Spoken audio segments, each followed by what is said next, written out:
Hello guys, welcome back to my channel. তো চলে এসেছি আজকে আর একটা নতুন ভিডিও নিয়ে।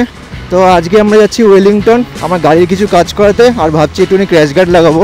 তো আজকে আমরা যারা যারা যাচ্ছি, এক হলো দীপদা, দেন সৌরভদা, আর আমার পেছনে পিলিয়ন হিসেবে আছে সৌতিক। তো চলো গিয়ে মজা হবে, ভিডিওটা শেষ অবধি দেখবে। আর ওয়েলিংটনটা আজকে একটু এক্সপ্লোর করবো, বৃষ্টির মধ্যেই বেরোলাম, যাই না এবার পরে যদি বৃষ্টি হয় তো দেখা যাবে। মানে সকাল বলতে 11টার সময় বৃষ্টি হয়েছে, আমরা 12টার সময় বেরিয়ে গেছি, নয়তো এর থেকে দেরি হলে ফিরতে ফিরতে 7-8টা হয়ে যাবে ওয়েলিংটন থেকে, কারণ ওয়েলিংটনে অনেক কাজ বাজ আছে করাতে। তো ভিডিওটা শেষ অবধি দেখো, আর এই বিউটিফুল যে রাস্তাটা আছে সেটাও এনজয় করো।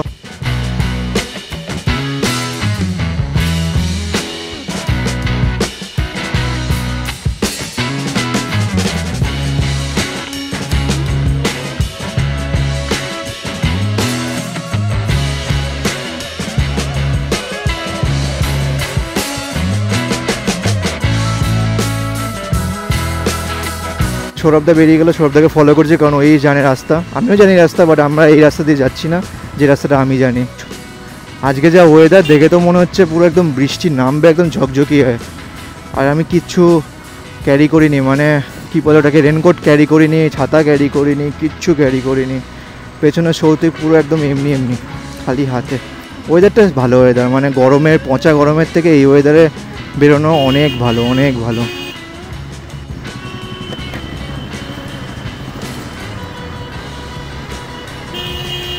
দাদা তো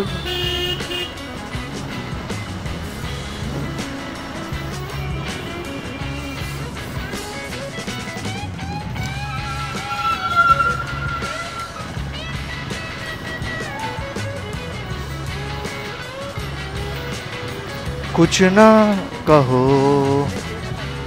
कुछ ना कहो। তো গাইজ আমরা হলাম চলে এসেছি শিয়ালদা। শিয়ালদা থেকে ডান দিক নেব, ডান দিক নিয়ে ধর্মতলা যেতে হয়, ওই রাস্তা দিয়ে আমরা হলাম ওয়েলিংটন যাবো, যেটা ওয়েল নোন রাস্তা। তো আমরা একটুখানি ঘুরিয়ে পেঁচিয়ে এলাম, কারণ যাতে ট্রাফিক যাতে কম পড়ে। তো সামনে যখন এরকম অ্যাম্বুলেন্স দেখতে পাবে, তো অ্যাম্বুলেন্সকে সবসময় আগে প্রায়োরিটি দিয়ে ছেড়ে দেওয়া দরকার। এটি হলো এনআরএসে আমি 1 মাস ছিলাম, ভালো মজা করছিলাম অ্যাজ আ ইন্টার্ন, খুব স্মৃতি আছে এখানে আমার। তো আর এনআরএসের এই রাস্তা দিয়ে যাওয়ার টাইমে সবসময় লক্ষ্য করবে যে এখানে যখন তখন লোকেরা রাস্তা পারাপার করে, তো বি কেয়ারফুল। ডান দিকে চলে যাবো, ডান দিয়ে গেলে ধর্মতলার রাস্তাটা, আর এই দিক দিয়ে আর একটু গেলে ওয়েলিংটন জাস্ট চলে এসেছি। আর মনে হয় 1-1.5 কিলোমিটার মতো আছে। আর ওয়েদার খুব খারাপ বাট সেক্সি, কোনো প্রবলেম হচ্ছে না ঘামে। এটা ক্যালকাটা বয়েজ স্কুল দেখতে পাচ্ছ, স্কুলটা কি অসাধারণ ভাই।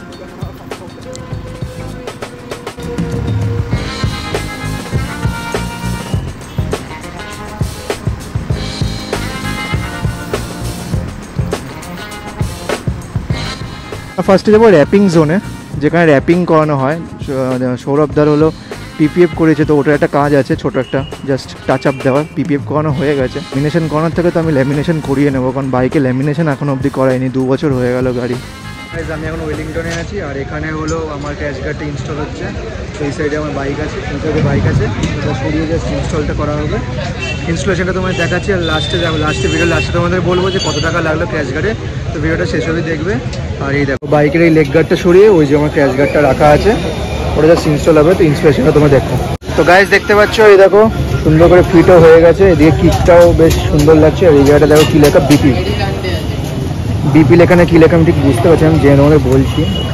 গাড়িটার সাইড দিক থেকে সেই লাগছে। তোমরা কমেন্ট করে জানো আমার বাইকটা এখন কেমন লাগছে। তবে ফাইনাল পিকচার আমি তোমার পরে দেখাচ্ছি, ভিডিওর এন্ডেই দেখাবো কেমন লাগছে লাস্ট স্লিপ। জাস্ট ফিটিংটা তোমরা দেখে নাও। সামনে থেকে এরকম লাগছে,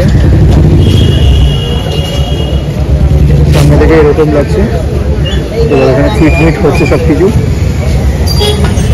দেন আমি এই কী বলে এটাকে, আমি এই ক্র্যাশ গার্ডটা কিনেছি হলো এই মোটর অ্যান্ড সাইকেল সব থেকে। কত নিলে আমি লাস্টে জানাচ্ছি। ফিট করো দাদা, ফিট করো, ভালো করে ফিট করো। সেক্সি লাগছে আমার, সেক্সি লাগছে। এবার মনে হচ্ছে বাগের বাচ্চা। তো গাইজ বৃষ্টি পড়ছে, বৃষ্টির মধ্যে আমাকে ব্লগ করতে হবে, কিছু করার নেই। আর আমার হেলমেট দীপদার গাড়ির এখানে সাইডে।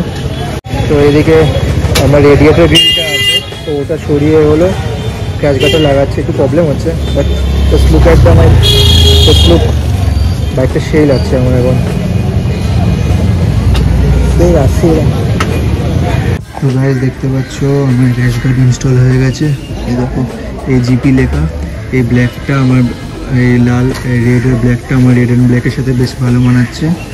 ফিটিংসটা দেখো, এই দিক দিয়ে স্টার্ট হয়েছে আর এই দিক দিয়ে গেছে।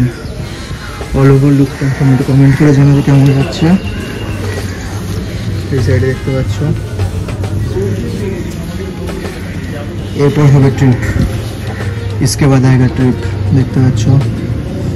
আর বৃষ্টি বলে একটুখানি ধোয়া টোয়া হয়নি আমার, মোটর অ্যান্ড সাইকেল থেকে আমি ক্র্যাশ গার্ডটা নিলাম দেখতে পাচ্ছ। আর এখন হলো ভালোই বৃষ্টি হচ্ছে, তো দাদারা হলো রেনকোট নিয়ে নিয়েছে, তো আমি রেনকোট আনিনি আজকে, তার জন্য আমার একটু প্রবলেম হচ্ছে। যাই হোক, যেটা বলার ছিল ভিডিওর এন্ডে, যেটা বলার ছিল সেটা হলো আমার ক্র্যাশ গার্ডের প্রাইস কত নিয়েছে। তো আমার ক্র্যাশ গার্ডের প্রাইস নিয়েছে 3500 টাকা, 3500 অনলি। অ্যান্ড আমার ক্র্যাশ গার্ড ছাড়া যে ক্র্যাশ গার্ডের ফিটিং মেকানিক চার্জ সেটা নিয়ে আমার নিজে 400। তো মোটামুটি 3900 টাকার মধ্যে আমার অল টোটাল কমপ্লিট হয়ে গেছে। তো ভিডিওটা ভালো লেগে থাকলে অবশ্যই like and share and subscribe করবে। পরের ভিডিওর জন্য অবশ্যই অপেক্ষা করবে, কারণ পরে আরও রাইড মাইড আসছে, আরও ঘুরতে যাব। তো অবশ্যই চ্যানেলটা সাবস্ক্রাইব করে দেবে। আর যারা যারা ডিজিআই ইউজ করছো তো তাদের জন্য আমি আগে একটা ভিডিও বানিয়েছি, সেটা আমি ডিসক্রিপশানে দিয়ে দেবো যে ডিজিআইয়ের জন্য বেস্ট মাইক কোনটা।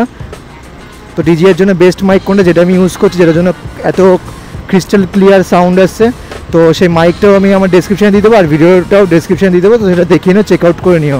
আর ভালো লাগলে অবশ্যই কিনে নিও যারা যারা ডিজিআই অসমো অ্যাকশন 3 আর অসমো অ্যাকশন 4 ইউজ করছো। তো চলো বাই, পরের ভিডিওতে অবশ্যই দেখা হচ্ছে। Bye bye.